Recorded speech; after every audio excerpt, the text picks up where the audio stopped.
Hello and a very good evening to you, ladies and gentlemen. How are you? This is Cafe Clairvoyance. This is the Tuesday evening spiritual show, and I've got a very interesting show for you guys tonight.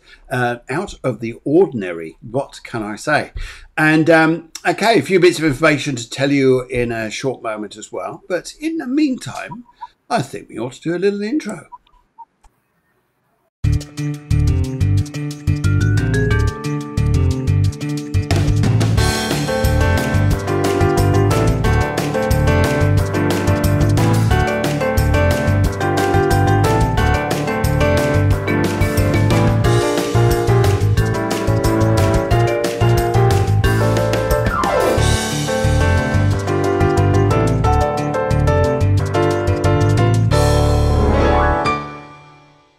Well, a very good evening to you, ladies and gentlemen. Hope you're well out there. Hope your day has been going very well. And if you've never been on the show before, very good evening to you. Or good morning if you're over the other side of the pond.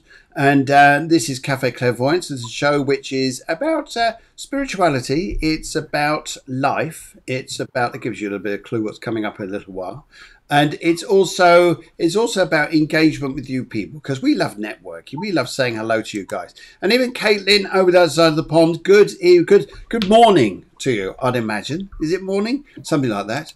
Jay Jones says a very good evening. And Karen Alistics is out there. She says, good evening. Hope you are well. Thank you very, very much. Yes, I'm very, very well. Thank you. And the makeup covers up any misgivings, so hopefully I look all right. But anyway, and Susanna says, good evening, Phil. Very good evening to you too.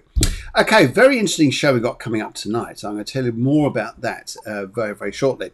But firstly, what I'd like to say to you guys here is we've got a very, tomorrow, here in Spain, as in all of the world, it's the 11th of the 11th, which is Remembrance Sunday, yeah, guys. So tomorrow we're going to be coming on the show around 11 o'clock.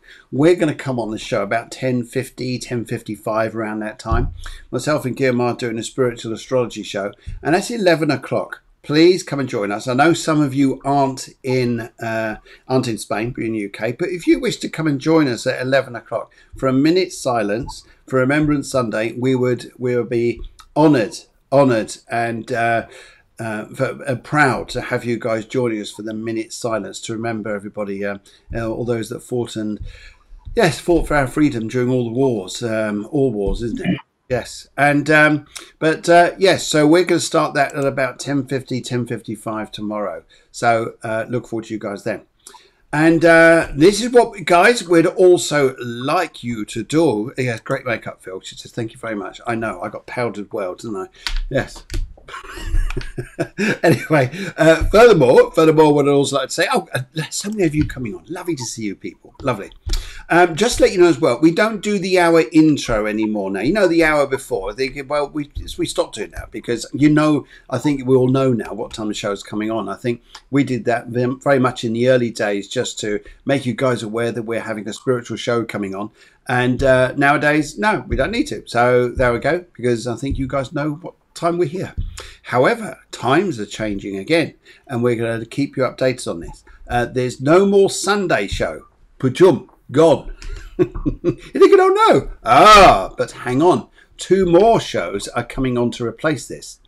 All the updates there are on Facebook. You'll also find them on the banner, the new banner now. And also what you're going to find here too is that we're on a Tuesday morning. We're on a Tuesday evening. We're on a Wednesday morning, and we're going to be on a Friday evening, and weekend's going to be kept clear because we've got loads of background work to do to promote the shows, and we think all round it will be better, so you can have a weekend off. How's that? Weekend off? But you can always catch up the shows anyway, and we're going to have coming up in front of us over November, coming December and onwards, some amazing guests, and almost as good as my guest tonight. I just keep there in the background. He's there thinking, oh God, there's all these people coming on, and so. This is what we're doing. We'll be up to this, and the producer in the background, I'll just see what the producer is up to, see what she's doing there. Yep. There's Yeah, there's all your messages coming through. Thank you very much, guys. Yeah, we're getting hold of these. That's really good, fantastic. And yes, and I hope you enjoyed the show tonight. It should be very interesting. Anyway, just before I get into that, guys, please don't forget to do this.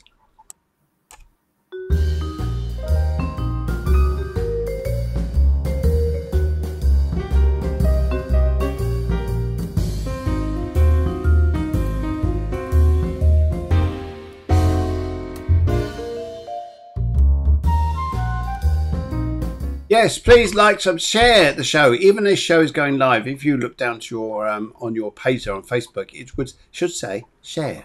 If you could share this out as we're doing this, that would be fantastic. And it's nice to see that. Yes, there she is. There she is. There's the producer. She's going back to forward your messages. Wow, she's a fast-moving woman. I tell you what. You never believe what goes on in the background. I can't even describe, tell you, the antics that go on there. And we're also going to find out shortly probably what's going on a little while in the chat room in the group, the Cafe Clairvoyance group. So if you haven't joined it already, please come and join the group. Everything goes on in there. You've got to wait and see. Okay. In the meantime, I've got to go and see if I've got a very special guest coming on tonight, and I want to go and see if he's there. So I'm just going to see if he's near the doorbell. We've just asked him, phoned him, and say ring the doorbell as soon as you're here. So hopefully he's going to be there in a moment, because I'm joined by a fabulous guy, and I'll just actually you're going to have to do this. So there he is. Mike. Good evening to you, Mike. How are you? Good evening. I'm fine, thank you. Phil, how are you? Oh, very, very, very, very well. Yes, great to see you on. I mean, who's got the smiliest face here? I think you've won. Yes. Lovely to see. Do what, sorry? I wasn't sure which bell to press. You press the right one. You press the right one. Yes. The other one lets you out rather rapidly. Yes. Anyway, right, okay, so you're thinking, okay, so this is interesting. You're intrigued so far, guys out there already, aren't you? I can tell. Well, yes, of course you are, because this is a fabulous guy coming tonight. I just want to introduce to you the fabulous Undertaker, Mike Thonton. Here he is, guys. He's all there. Yeah. Mike, what a pleasure to have you on the show tonight. And I know that and we're so glad to see you so well now, because I know earlier on we were trying to get you on a show, and then it couldn't work out because a few things were going a bit pear-shaped in your department and with your health and everything. But so glad you are back. So glad. And lovely to see you.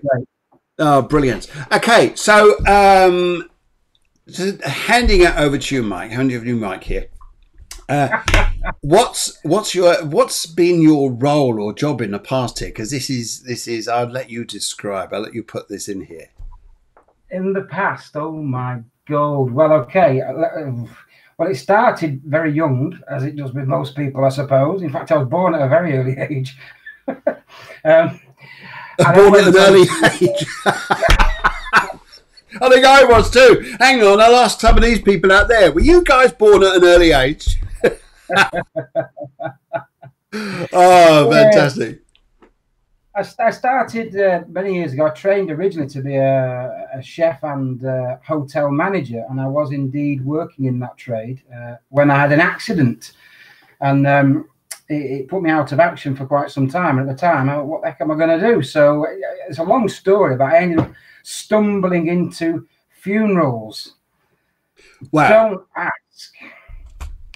Don't ask. Good morning, Delia. She's coming in from Australia. Very, very good morning to you. Okay.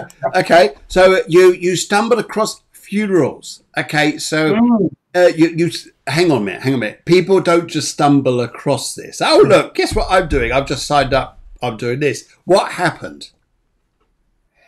Well, the accident I had, it put me out of action. I couldn't be stood up on my feet for hours and hours and hours and end as I would in what I was doing. So I thought to myself, what, Mike, what are you going to do? What are you going to do? Because I was going to be out of action for crikey some months, and there's no way I could sit with my legs up in the air for all that time. Yeah. So I thought, I know what I can do, because some years earlier I did a little bit of driving for a friend that used to have a couple of limousines. So I thought, I know, I can drive limousines. Now, Fantastic. Yeah. So I thought, let's think, who's got limousines? Funeral services have got limousines. Didn't connect funeral services, deceased people together. I just saw the cars and driving cars. Okay. So, long story short, I went round to our local funeral home that had taken care of all our family over the years and knocked on the door and I said, gives a job. as literal as that, as it was. I said, I need a job. I do some driving, and there you go. Anyway, a few weeks later, I got a phone call one Monday morning saying, are you still looking for a job? And I was literally, picked the phone up at the side of the bed. Yes, I was still half asleep, to be truthful. And the manager, George, as he was then, he said to me, he said, well, great. He said, we've got a job available for you. He said, we need a driver's position for you. Oh, fantastic. He said, one thing that I didn't ask you when you came to see us at the time, I should really have done this. He said, now imagine this, you've just woken up at, 8:30, 9 o'clock in the morning, and somebody poses this question to you. How would you be handling deceased people? Right. Yes, that's being in a funeral home. That's a question people would ask, would be a normal part of your daytime job. Yeah. And of course, me being me, no problem. Thinking, flipping heck, what have I just said? And it went from there. Okay, because if you don't mind me saying, here, mate, it's like for you working with, it's like you're full of life. If you don't mind me saying, you're full of life, and that your handy people are not full of life. This is because it's like you got a personality of a comedian. Well, I suppose people always look at funeral directors and they always think you must be maudlin, miserable, gloomy people. Yeah. And I'm sure there are one or two funeral directors out there that are a bit miserable and maudlin and gloomy, but the vast majority of us are not. I mean, they always say you've never lived until you've been to an Undertaker's ball. Undertaker's ball. We want to go to one. Guys, do you want to go to one? When we get out of this funny period, do you want to go to an Undertaker's ball? Yeah, oh my god! I imagine there's some drinks there. Like rather than having like I'm about to try and think some funny drinks there, like screwdrivers with vodka and orange. There must be a drink that Undertaker's called like Dead End or something like that, wherever it is. Is there a drink you eat? You have that, and that's it. You're out for the count. That's it. Yeah. So that's where it all started, and that was crikey. That was a long time ago. That was 27 years ago, close on. So yeah.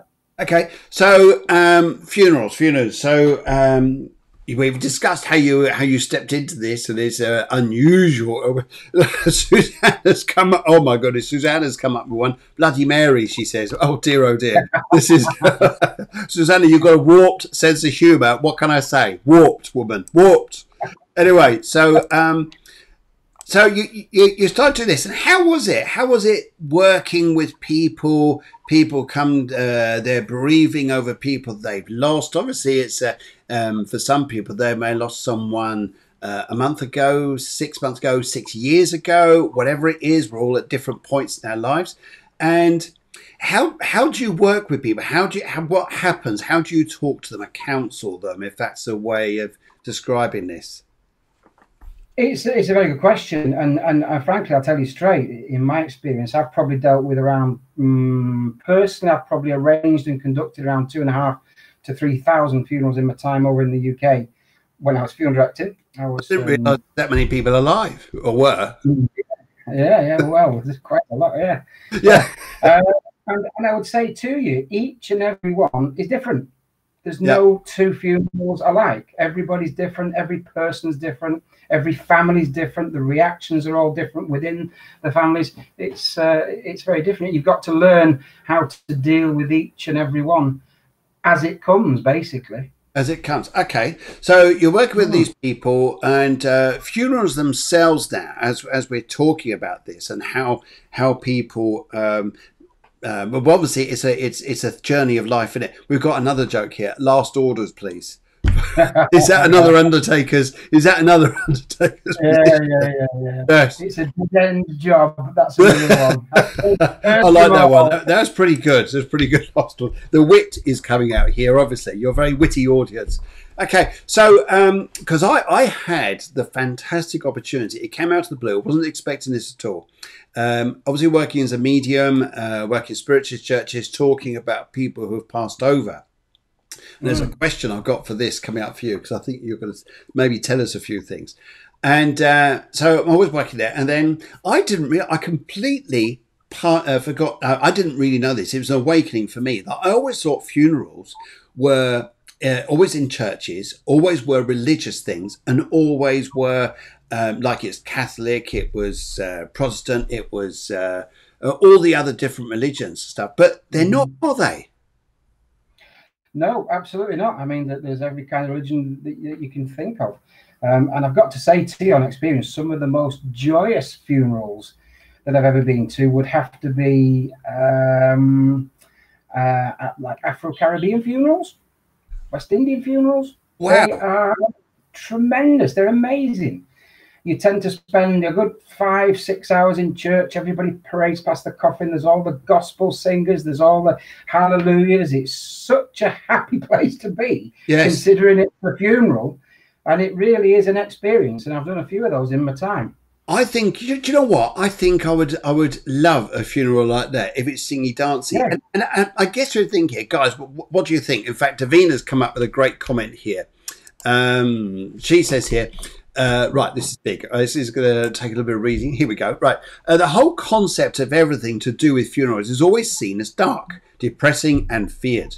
But really, we are saying goodbye and remembering our loved ones, and yet it's always a very sad time and different circumstances around each person. But we shouldn't fear this. So much nicer to have warm human touch than just person doing their job. And I think, wow, I think that's lovely. And I think that's a big credit to you there, Mike. And I think we need to give you a big round of applause. And I think it's lovely to have someone who has that warmth when you're coming to end of life. So there you go, Mike. You're going to be a very busy man. I should think here. The flip side to it as well, from our side of it, when you've dealt with a family and you've taken them all through this path of from the point of them losing the loved one to the point of saying goodbye, and everything that goes on in between, you know, the start and the finish. It's actually an honor for us, for you people to just, you know, to pass your mum, your dad, whoever it is, on to us to look after, because it's actually a great honor. I tell you what, it is. And I had that experience myself here when I was approached. By a lady in a spiritualist church. She said, "Can you come and do a eulogy at a funeral?" And I was thinking, well, what religion is the family? He said, "No, this is for my aunt. And she was a spiritual woman and she wants a spiritual funeral." And I was like, wow, this is it. It's the first time I actually really thought about funerals in a spiritualist way. And of course, now they're exceptionally fashionable. Exceptionally fashionable is the word, or popular, or in demand, or whatever you like to call it. And I think that's amazing. And I actually went and did this, and I had to go into this church. It took me ages to find this place. In fact, I got into the church and they already started the service. And the son was starting, he was about to go into the eulogy, but he was not going to be able to do it. And I walked into the church and he said, "There he is. That's the man who's going to do it." So everybody just turned around. There's me going, "Oh God, I've been trying to find this place." And now I've actually found it. Got in there. And I said, "Would you like to sit down and would you like me to read this?" They said yes. They gave me a little 2-minute intro. And they said, "We wanted to do a bit longer." But I said, "Yes, I know. Trying to find this church in Spain, in the middle of nowhere, up on a hill, like with dirt track roads, to go and find the blinking place was incredible." But eventually I found it. And got in there, and there's this 4 pages of writing that they had all written, got together, family got together, written out. From the day before. So I started reading this, and everybody there was very, very somber, very somber. Everyone there was very sad, and everything was going a little bit, okay, this isn't going very easy. And then I got to this part in the eulogy, and it says here, and Frank here says that, it says here that Frank says that his aunt went to Jamaica, and she also went to Australia. She also went to Brazil. She also travelled a lot around Europe. And I just stood up. I just dropped the paper and said, this woman got around a bit. And that's it. It all changed and everybody erupted into laughter. And it's like, wow, this is fantastic. And then the whole theme of this, and at the end they said, yeah, we've never been to a funeral like this. We're going to have more spiritual funerals. And they said here that they absolutely loved it. But I must admit, to have, and I can imagine you're just, the fact you must be brilliant at this, being able to turn people around from this sad state into like, hey, we can laugh. Yeah. Well, I mean, I'll very briefly tell you, I very sadly lost my own brother at 31. He had a brain hemorrhage, he never came home. The funeral for my own brother was because typically, and with what I do, and I'd said to the person that did the funeral was actually a Church of England minister. He was an American guy, and he made me look like Twiggy. And I knew he really did. Okay. Anyway, and he was well known in the parish for his broad accent and his real sort of stark attitude towards life in a very nice way. And he was one of the best ministers when it comes to people needing somebody to physically or mentally hug them, if you know what I mean. Yes. And I thought this guy was fantastic. So I said, anyway, listen, I said, I want you to do my brother's funeral for me. I said, and I don't want anybody to walk out of that place with a sorrow, a tearful sorrow in their eye. I said, I want them all to walk out with a happy tear in their eye. And he said, Mike, leave it with me. So I did. And of course, anyway, so he goes on and it all starts, and we're doing all the personal bits about my brother and the family and things like that. And then he gets onto the bit where he's going to put his punch in now, like you did with your line. And he did it raw style. So he starts telling this story of how he was about to fly one day from Minneapolis to New York or wherever it was he was going. I can't remember. And the long story short is he's a blind person. He is, this guy, and he's the pilot of this plane. So he's blind. So blind, yeah. And the pilot of a plane. All will become clear. So they're all sat on the plane, long story short, and the guys are looking out the window, and they can see the pilots walk out into the tarmac, and they see them making their way across towards the plane, up the steps, and they noted that one of these two pilots has got a blind dog and a white stick. So, of course, anyway, they make their way closer and closer to the plane. They get on the steps and up they go, and sure enough, they go into the cabin there on the plane. And, of course, everybody in the planes, or certainly the ones that have seen it before, you know, everybody's whispering around, did you just see? Did you just see? Did you just see? And, of course, by this time, everybody's getting a bit, to say the least, what's going on. So everybody nudges and says, oh, we've got to find out what's going on with this guy. Anyway, so somebody plucked up the courage. He said, we went forward, he knocked on the door of the pilot's door, and the pilot's door up. He said, listen, we've got a question for you. See, we're a little bit concerned. He said, we noted that one of the pilots had just come across there. He said, he's got a white dog and a white stick and a blind dog. He said, is he blind? He says, yeah, he's blind. He says, yeah. He says, well, you know, how is he going to fly the plane? He says, no. He says, listen, he said, don't worry about it. Don't worry about it. He said, he's done it hundreds of times. No problem at all. So they set off. Anyway, they pull off the back and the plane gets down to the foot of the runway there. And, of course, they slam the engines up and it revs up and away this plane goes. Now, what he hadn't remembered to tell him was, he says, what happens when the plane gets to the end of the runway? He said, and if he's in charge of the plane, which he often is because he's the captain, he said, everybody on the plane suddenly starts shouting, "Shoot!" And of course, he then pulls back on the steering wheel and the plane goes up and away it goes off. And that was the story that he told at my brother's funeral, believe it or not. What a way to go. Oh, my goodness. What a way to go. Yeah, that is brilliant. More than that, but yeah, so that was his type of humour, and that's my type of humour. Yeah, well, that would be my type of humour. I think if you go to a funeral like that and you got something to share an experience of happiness with, then fantastic. Now, lady here, I work with her quite a lot. It's interesting here. She's going to come on to, she'll be coming on lots of shows in the future there. Helen Grady, she says, we were talking about happy funerals. You were saying about the Caribbean one. She said, yes, the same in an Irish funeral home. And they're quite happy, sort of, let's say happy. You know, we start to celebrate music and things like this. But Helen was the first lady in Ireland to drive the funeral car with her father in the back. Right. Father in the back. And she was on Sky News. She was on quite a few different places. But I think that is an amazing honour in life, is to be able to drive a funeral car. And or the hearse, shall I say, the hearse to the church, and yeah, and your father's in the back. I think it can only happen in certain countries. It wouldn't happen in the UK, and I don't think but in Ireland it happened. And I think that's amazing. So Helen, thank you very much. We'll see you very soon. Anyway, brilliant. I've just got one of the comments that's coming on this side here now. It's Lisa Simpson.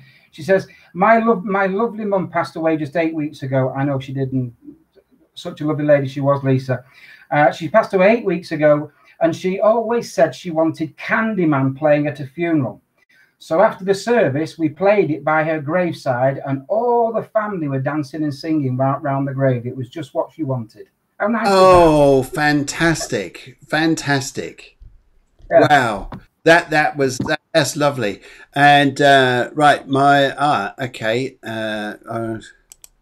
Okay, this is Dina says, my mum was a fantastic Irish dancer. We had an Irish Sally dance at reception. It was definitely a knees up, and I know she was there. Oh, that's beautiful. That's beautiful. When you have a knees up to celebrate someone's life, I think that's great. Brilliant. Okay, so more and more people are wanting very different types of weddings now, aren't they? Sorry, funerals now, aren't they? It's one celebration of life to another. So people are looking for different types of funeral nowadays, and because we, as I say, I talk about spiritualists, but you were saying about humanist funerals. What's the difference between a funerist? Humanist. I get all my words mixed up. Humanist and another one. What's the difference between that and a normal religious one? Well, a humanist funeral basically is a funeral service, just as we know, but with no religious input whatsoever. Okay. And they are becoming more and more popular, without a doubt. I mean, certainly over here where we are in Spain, of the funerals that we take care of with the company that I work for, the majority of them are of a humanist type these days. I mean, I joked about it with you earlier on when we were talking about it, and I said it's as though all of us expats over here. What did I say? What did I call it? They become rebels. They're funeral rebels. Yeah. It's as though, we're outside of the UK. We're not going to conform. We're not going to be religious. We're just going to. I don't know. It seems to the way, but that's the vast majority of funerals are of a humanist type service as opposed to religious service. And Roman Catholic services within the expat services that we take care of are very few and far between. To be fair. What difference in between a humanist and a Roman Catholic? There's not much in between. No, sorry. I meant in terms of a funeral choice. It's very rare that we do Roman Catholic funeral services over here. Okay. It's really quite rare. Okay. Yeah. Christian services and more humanist. Okay. So you've now here's the interesting thing. Here's a question I want to ask you. So do you sometimes like after the body's been in so the person's passed, they go to the morgue, don't they? They go to the morgue, and then you go to the morgue and pick up the body. Is that what happens? The funeral directors will go to the morgue. Yeah, I mean, I think one thing that we should be talking about once at the start of it is I moved across from the at-need side now, and I now deal in Spain primarily with a pre-need side. So I'm at the side of the business now, the forefront of it, where we sort everything out in advance, and then when the time comes, you come to us, and then it's the funeral directors at that point that will take care of everything from there on. But in essence, yeah. So if somebody passes away, they will be taken one way or the other to the mortuary, unless they're at home, they may well go direct to the funeral director's premises. Okay. Okay. So you then take the body from the morgue and you then take it to the funeral home. And how long does it take to? Because you sometimes the funeral coffins are open, aren't they? They're open cast, so the family can walk around and just pass their final blessings. How long does it take to, if I could say, dressage a body into the state where the family would appreciate? Because obviously the body's very different when it's come out of a morgue, isn't it? It is. That's right. Yeah. Yeah. You're talking really under normal circumstances, a couple of hours. A couple of hours, is that it? Yep. I thought it would be like a day or something. You've got to put something on them because they have to. Is it like a wax or something that's put on the body? No, washing, preparation, the rehydrating of the skin, because in most cases we don't use makeup unless families specifically ask for it, and that's usually on ladies. Okay.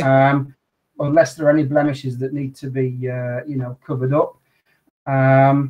And then once the actual cleansing of the body and the preparation, as I say, the hair's been, sorted out to the best that we can possibly do to get it as it was before, and then dressed however they're going to be dressed, generally a couple of hours. Okay. Yeah. Okay. Generally a couple of hours. It's amazing, isn't it? Because you think it'd be quite a while. Okay. And so what's the law of averages nowadays? Do people want do people want burials nowadays, or do people want to be taken to a crematorium? In Spain, it's 99.999% cremation. Very rare we do burials in Spain. Okay. And of course, burials in Spain, if you didn't already know, you don't go in the ground as we do back in good old Blighty. Yeah. You go into the wall. You go into a niche in the wall, and you're there for a specified amount of time. Wow. So it's not quite as cut and clean as it is in the UK, because there are future liabilities with it. And perhaps another one of the reasons that people tend to go for cremation as opposed to burial, because of course the cremation, it is final. Once it's been done, the ashes are retrieved, and then somebody will do whatever it is they're going to do with them. Maybe scatter them down the beach, take them to a favourite spot, maybe take them back to the UK to go into a grave or whatever. But generally in Spain, it's very rare that we do burial funerals as such. They're nearly all cremations. Okay, that's interesting. Interesting. Very interesting. Okay. Okay. Wow. We've got some brilliant stuff coming up here. First of all, Cheryl asks, sorry, I just put it up, it just disappeared. She says, what is your most memorable funeral? The most memorable funeral? Oh, crikey. Okay, well, there's got to be numerous for different reasons. I would say from a sad point of view, many, because sometimes, although we obviously I refuse to read when I was at the at-need side of things, I don't get that much involved with the at-need families these days in Spain, because I'm more dealing with the pre-need, although some of my families I do. But certainly when I was doing the at-needs, there are some families that you can become much closer to than others for various different reasons, and you can almost feel their pain on the day. To the extent that there's often where, as much as I've been the one that's supposed to be the kingpin, keeping everybody else together and making sure they all know what they're doing, there's the odd occasion where I've had to go behind the scenes to control myself, just to try and stop myself from going at the knees like they do. And that's because you do get quite heavily involved with them sometimes. So that's one reason why I could say there's numerous funerals that would be memorable for that reason. Yeah. There is there's one that sticks out. Well, two actually stick out in my mind. For they're not. I hope nobody takes this in a bad light, because it's not meant to be. This lot are hardened to all sorts of things, but they're not going to do this. Are you guys? So we've already established well that funeral directors in general have two sides. We have a very sort and somber demeanor when we need it, and then of course we can laugh with the best of them when you know when we have to do. And of course that's you need it. Doing that kind of job, you've got to be able to have that release, if you like. Yes, I think so too. Yeah, well, I'll give you two examples of ones which really, hopefully, will make you chuckle. And the first one, which one should I go with first? Okay, I'll go with this one. So imagine the scene. Now, I'm going back many, many years when I worked at Barlow's in Swinton, which was part of the co-op. And in those days, we used to have, if anybody knows the cars, we used to have Daimler DS420s. Oh my goodness! Yes, I remember those. They're like the Queen's cars, which she still has. The big old gracious black. Yeah. DK420. Yeah. Oh, beautiful! So, I love all those Jaguar Daimler things. Those old things. The old gracious stuff, the big grand stuff. Yeah. So anyway, we had a hearse and two limousines, and if you can imagine the scene, we've set off and we're going down Partington Lane. I know this is going to end up wrong. Well, we're going down to the house to go and pick up the family. Yeah. So we've got the coffin on board, the deceased, and we've got two empty limousines behind. Now, these cars, because of the size of the engines and because they only ever chug along the road at 20 miles an hour for the majority of the time, they were a nightmare. They probably spent more time in the garage being overhauled than they did in our own garages actually working. So imagine the scene. We're going down Partington Lane. We get near to the bottom where the road comes to a T-junction and we've got to stop, and then the cars will turn right. Yep. Just at this left-hand side, before we get to the turn, there's a bus stop. Imagine the scene. There's a glass bus stop with a form and 2 or 3 elderly ladies sat in this bus stop. So as we drove past with the cortege, as most people would, they would all bow their head, maybe stand, and you know, and show their respect as the coffin's passing. But as we drew to a stop at the end, which was only a few yards further on, the two limousines have literally stopped right by where they're sat at this bus stop. Yes. And of course, these things were well known for backfiring. Now, I'm not joking. I was in the hearse, of course, and I sat next to the hearse driver, and I've got the coffin man, and I can see the two limousines way back. And all of a sudden, imagine it, I've got my paperwork in my hand. I'm just going through things to make sure the last bits are in place. Yes, yes, yes, this, that, and the other. And I heard this almighty explosion. And I put my head down into my paper like that. And I didn't want to look up into the mirror for the fear of seeing. I had visions of seeing 4 doors, 4 wheels, a roof, and a bonnet in the road where this car had literally backfired. But the explosion was so loud. You've got these 3 poor ladies sat in the bus stop on the left. Literally, imagine wig off down to the right. Stockings have gone down. One's on the floor like this, all holding onto their heads because they were frightened to death with this explosion from the car. That's probably one of the funny but not so funny moments. Yeah, that must have been, oh my God. I'll tell you what, life is funny, isn't it? Life is so funny. I can imagine they're thinking, you've got no control there whatsoever. It's almost like when you got wind and you just can't, you do something, and you're trying to cover up what you've done because you've got no control. Just like those poor women, though. Those poor women must have been in. Oh dear, this is so funny. So I'm sorry, we're talking about the end of life and we're laughing our heads off. Oh dear, dear. Now, okay, so that's one of them there, right? Okay, Helen says she said same in nursing, one sensible and one warped sense of humour. So there's a bit which you have to have that dignity, and the other bits here where you're completely the other side. And I remember saying this. That a debt collector came up to a friend of mine's house, and I was actually there. And a debt collector came up. He knocked on the door and said, "Is Mr. So-and-so in?" And I said, "Sorry, I'm laughing." Sorry, because it was quite funny because the chap there didn't know quite what to do. And he said, "Is Mr. I forget his name now. Okay, just say his name, Mr. Smith there." And I said, "No, unfortunately, he's not. And anyway, I can get hold of him." And I said, "Well, he's now an angel." Well, how am I going to get hold of him then? We can always pray to get the money back. He said, look at me going, but how? It's almost like he felt so defeated because he'd lost and thinking, I can't get my money back. So that was hilarious. I said, yeah, he's now an angel. He's got little wings on him. He's up there. Oh, how am I going to get this back? I said, I don't know. Oh, I'll tell you what, I was crying my eyes out for ages. Now, this is quite a new one coming up here. Yes. Now, how many of you guys have done this? Because I know not just one here. I know we've got loads of people on site. Lovely to see you. Okay, there was just finding this. Okay, here's one.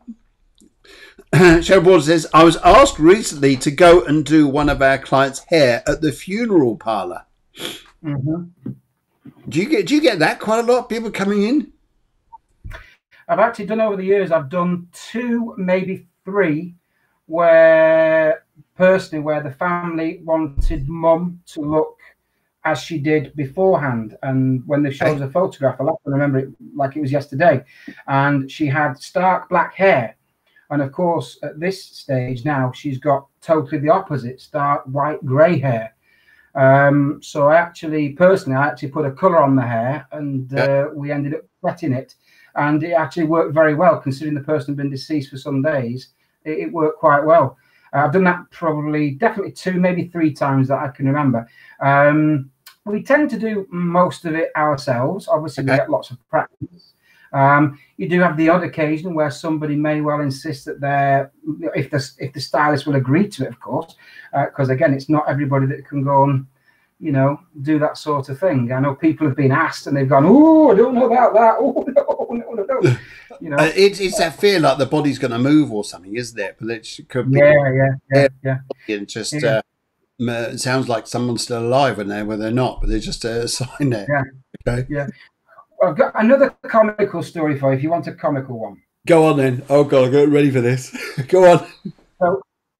So in the early days, I started out my training and everything at Laithwaites in Salford, which is where all of my family had gone through previously, and some of them since actually.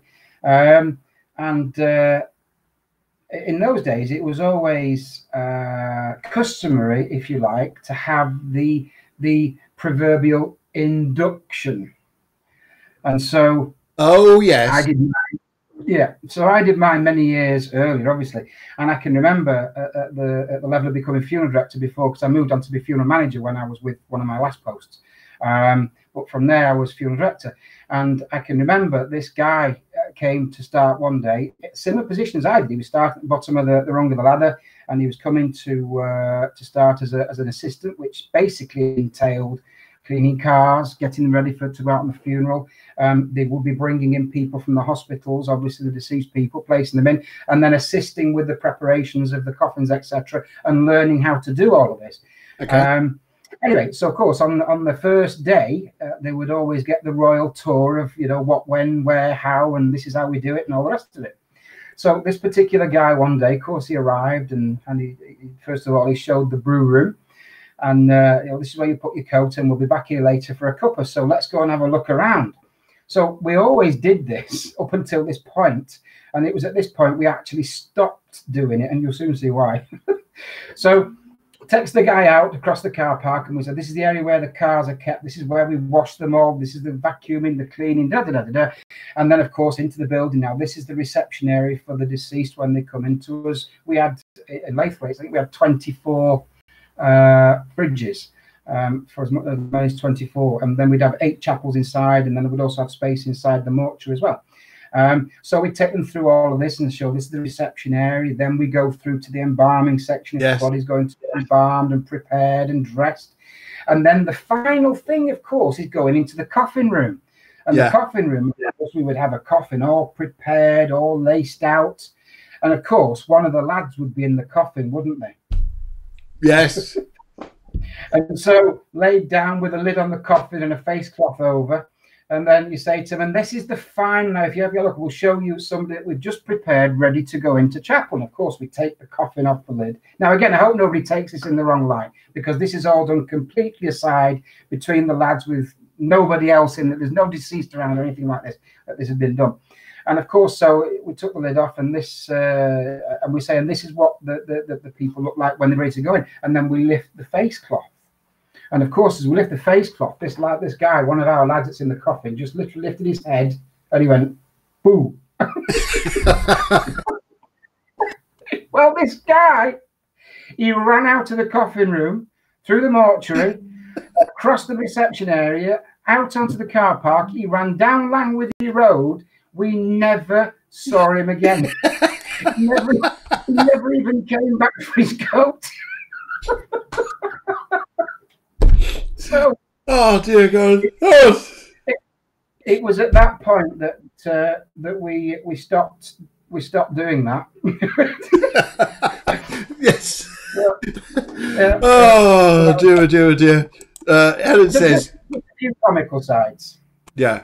Oh, it is. I think you've got to have that. You've got to have that. Helen says, I can relate to that, to the porter's tricks in hospital and a mortuary, where, and I know Deborah's saying this, but here's a funny one. Has this ever happened to you? I'm just going to find this here because it was just came up and I thought it's fabulous. Yes. Helen says she can relate to it, yeah.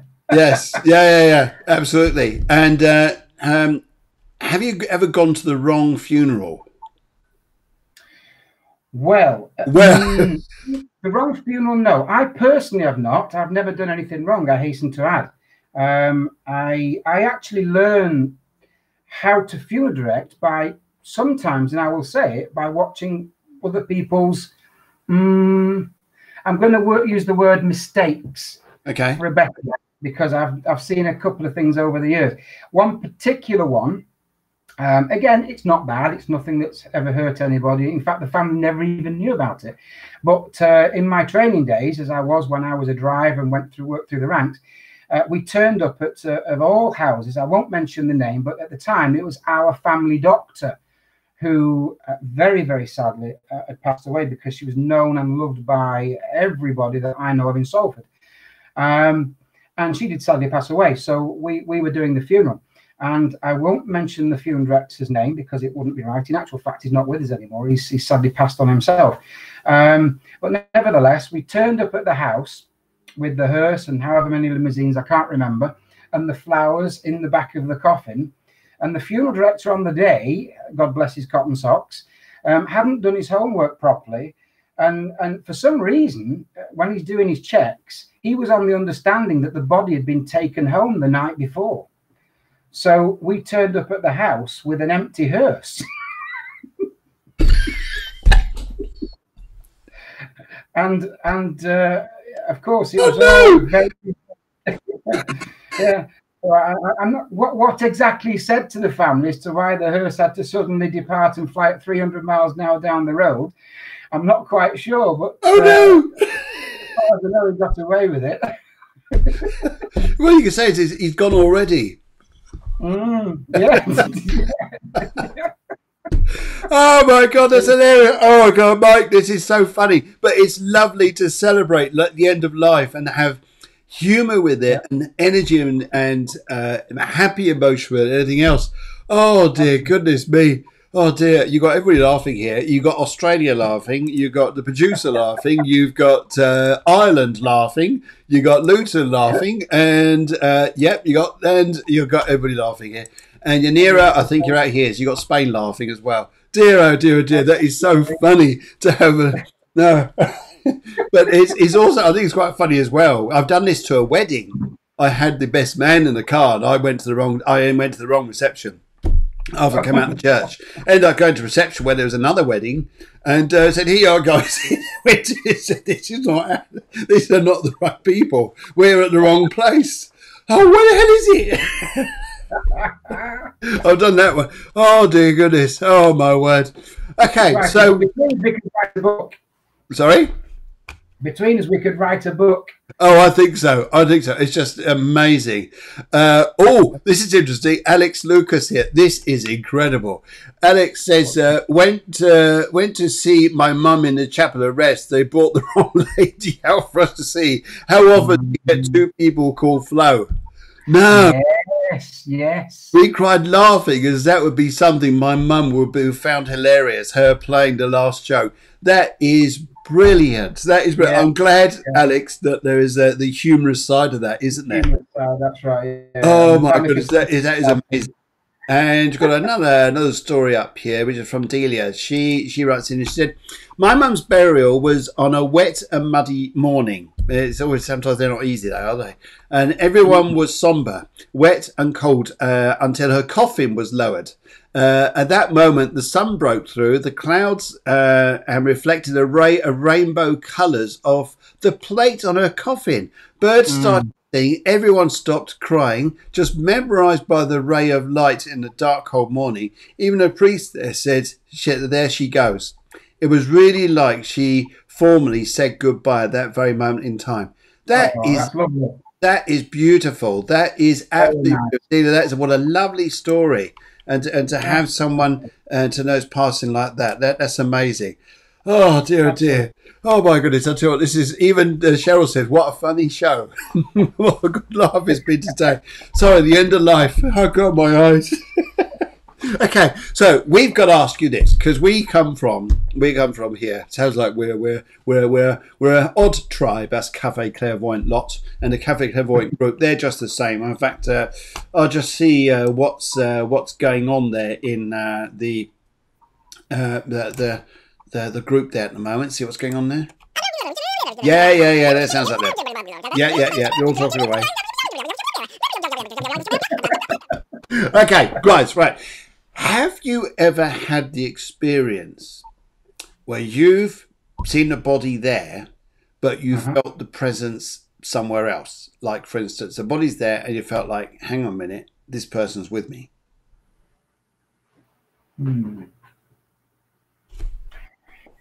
Okay.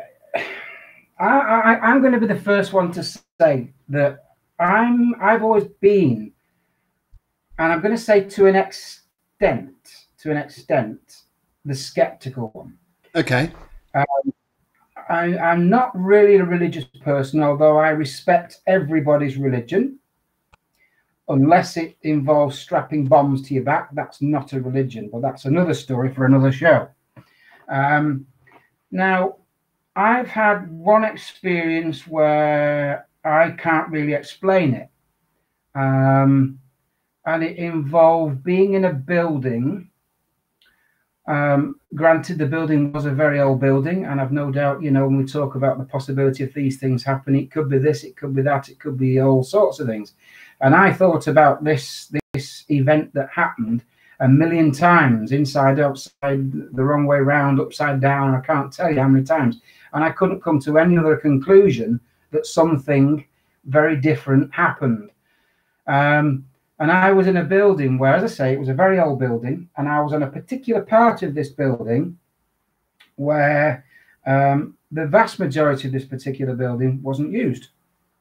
It was not used. It was, we had part of the building that was all floral and everything else right for the people, but the rooms at the back, if you like, were just obsolete. But from the point of the position where I was stood, it was very, very clear as to what I heard. And I would put my last halfpenny on the fact that I know what I heard. And I don't know how, because it was impossible, but it happened. And I was in this room where it was very, very, very quiet. The building was in silence.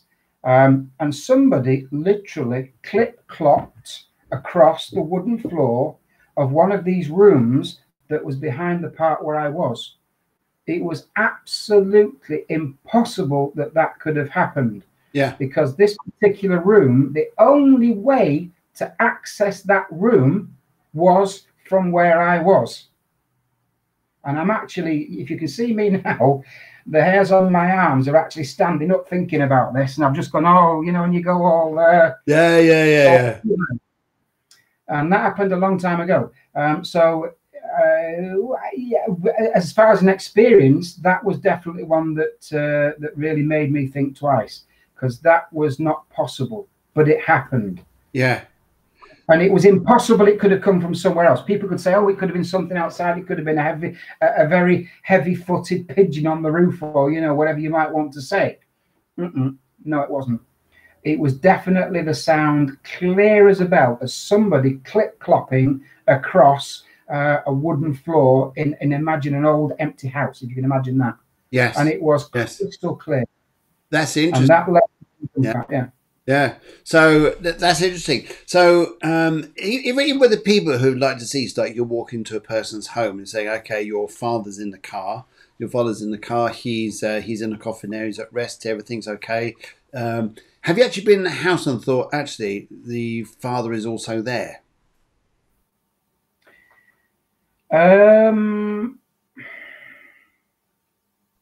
At the odd time where things have felt very, very, very cold.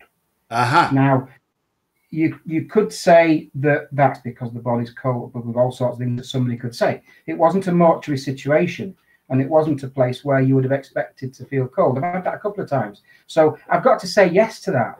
And one other time where, you know, whether this is, well, whether it's a sixth sense of an animal, I don't know. There was one time which stands out clearly as like a sore thumb, if you like. We turned up at a house one, and of course we had the deceased in the hearse along with the cars. And as we parked up outside this house, imagine a row of terraced houses. Yes. With a sizable piece of grass in front of each one and a path down to the door.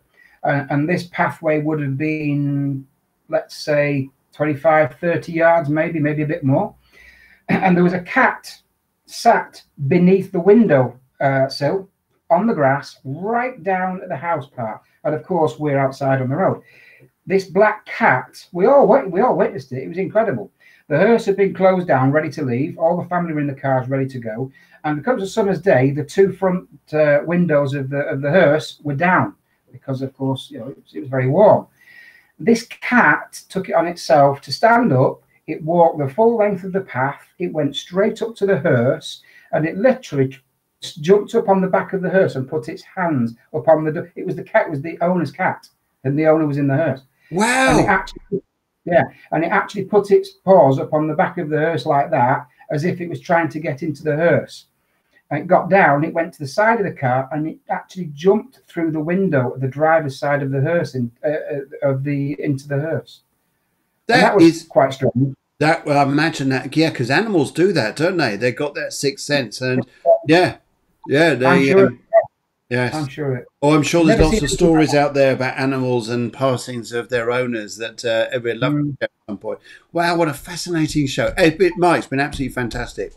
One story I'd like to share with you. I had this very burly, looking builder managing a company, and he came up to me and he said to me, I said, I've got a problem with my staff. So I said, okay. He said, yeah, I've never come to see anyone like you before, but I've been told about you. You're a medium. I don't believe in any of this, but I don't know what to think now. I said, okay, what's happened? He said, well, I was in Dunstable. And Dunstable is a very, very old historic town. It goes back to ancient history, even before Henry VIII. And even way before that, it's got the A5, which is the old Roman road that goes through. And maybe earlier than that. Dunstable was around. I think it was a village for years.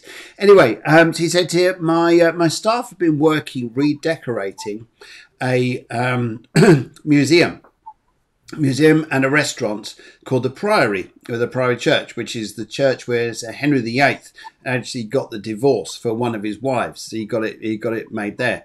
Anyway, what was amazing was he said, my staff there, I'm chatting away to the owner, and my staff just come running out. All these builders come running out. We are not working in there. And they all come running out and their faces were white. He said here, there is no way those guys there were putting this on because they refused. They said they wouldn't even go back in to pick up their tools, their toolboxes, anything like this. So the lady there said, well, what's wrong? So she said, we've just seen a Roman legion walk through the wall and out the other side, up from their waist upwards. And she said, oh, yes, they come through quite regularly, she says here. The man there looks like, oh, what's going on? He said, we're not going back in there. You've got another thing coming. And he says, I was stuffed. He says, I had to get a new load of staff to go in there and do the decorating because my lot wouldn't do it. That was amazing. Anyway, there you go. There you go. We've come now. I think here that yes, it was a pre-Roman town, says Deborah, and Susanna says yes. Animals just know. I've seen some amazing things, and we're talking about your part there with the cat, and at the chapel, seeing my dad, I felt a coldness. Then a pair of wings appeared on the wall as a shadow. Yes, I've heard lots of people say this.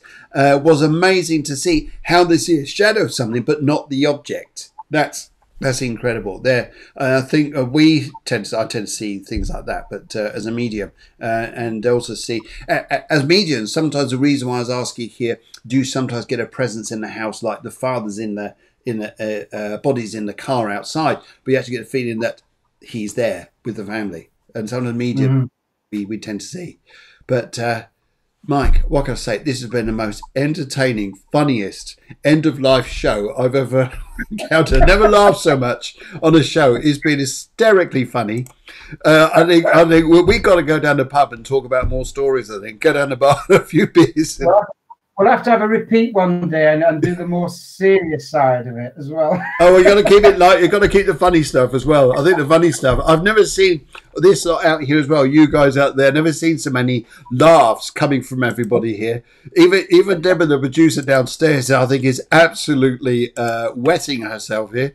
And yes, everybody's going a little bit mad. It's so engaging. Oh my God. Oh my goodness.